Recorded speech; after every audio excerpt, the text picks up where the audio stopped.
target nila ngayong gabi ay makapag-uwi ng total cash prize na 200,000. At meron ding 20,000 para sa charity na napili nyo. JV, ano bang napili ninyo? All-in-Stern Foundation. O yan, All-in-Stern. Yan, All-in-Stern Foundation. Yan, sa inyo mapupunta 20,000 nila. Kaya good luck. Habang si Jake ay nasa likod, JV, let's play Fast Money. Give me 20 seconds on the clock. Ano ang karaniwang itinatanong ng parents sa anak na nagpapaalam lumabas ng bahay? Go. Sino kasama mo? On a scale of 1 to 10, gaano ka kahilig sa beach? 10. Name something na ginagamit ng mga bulag. Pass. Mahirap sakyan ng bisikletang walang blank. Gulong. Bukod sa tao, ano pang makikita sa Luneta Park? Halaman. Something na ginagamit ng bulag. Shades. Let's go. Tignan natin kung ilang points na nakuha mo. Anong karaniwang itinatanong ng parents sa anak na nagpapaalam lumabas? Ang sabi mo, siyempre, sino ang kasama mo? Alam natin yan. Ang sabi ng survey dyan ay 15. O scale of 1 to 10, gaano ka kahilig sa beach? Ang sabi ay 10. Survey? Yes. Something na ginagamit ng mga bulag. Shades. Ang sabi ng survey? Lalo. Taas yan. Mahirap sakyan ng bisikletang walang gulong. Siyempre. Survey? Siyempre. Bukod sa tao, 60. Makikita sa Luneta Park, mga palaw. Kaya Park, services. Meron, 131. Very good, JV, very good. 69 to go. Let's welcome back, Jake. Parang Jake. Yes. Si JV, nakakuha ng mga ilang puntos kaya sa tingin mo? Siguro sa 5 question, top answer, 4 sa kanya. Ba, hanip pang kumpiyansa. Okay yan, yan ang teammate. Pero good news, ang nakuha niya ay 131, meaning 69 to go. Yun. Kaya to.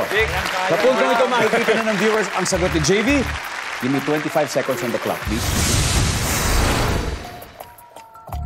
Ano ang karaniwang itinatanong ng parents sa anak na nagpapaalam lumabas ng bahay? Go. Sino mga kasama? Bukod doon, Hanggang oras kayo? on a scale of 1 to 10, gaano ka kahilig sa beach? 8. Name something na ginagamit ng mga bulag. Tungkod. Mahirap sakyan ng bisikletang walang blank. Pass. Bukod sa tao, ano pang makikita sa Luneta Park? Luneta. Ano makikita? Laso. Let's go, we need 69 points. Ano karaniwang tinatanong ng parents sa anak na nagpapaalam? Bukod sa sino kasama mo, siyempre, anong oras ka uwi? Survey. Top answer pala, saan ka pupunta? On a scale of 1 to 10, gaano ka kahilig sa beach? Sabi mo, 8. Ang sabi ng survey. Pwede. Ang top answer, 10. Nakuha mo, 10. Mahirap sakyan ng bisikletang walang.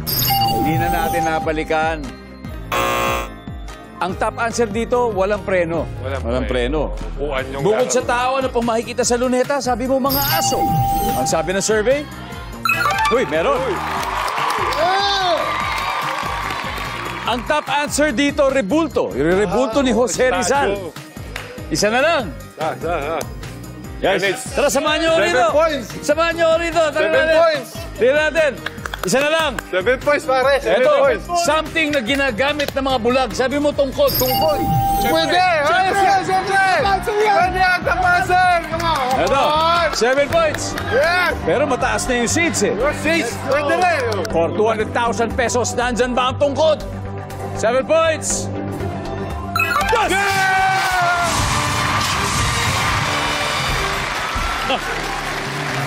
Top answer ay tungkod. Yun po ang top answer. Congratulations, King Lions. You have won a total of 200,000 pesos.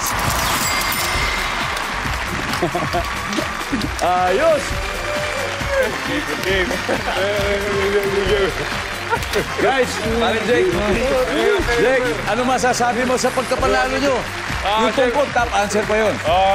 Una, nakakaba pero pag andito na pa kami, masaya, sobrang saya namin. Ayos yan, ayos yan. Kaya, Pare, congrats, Robert.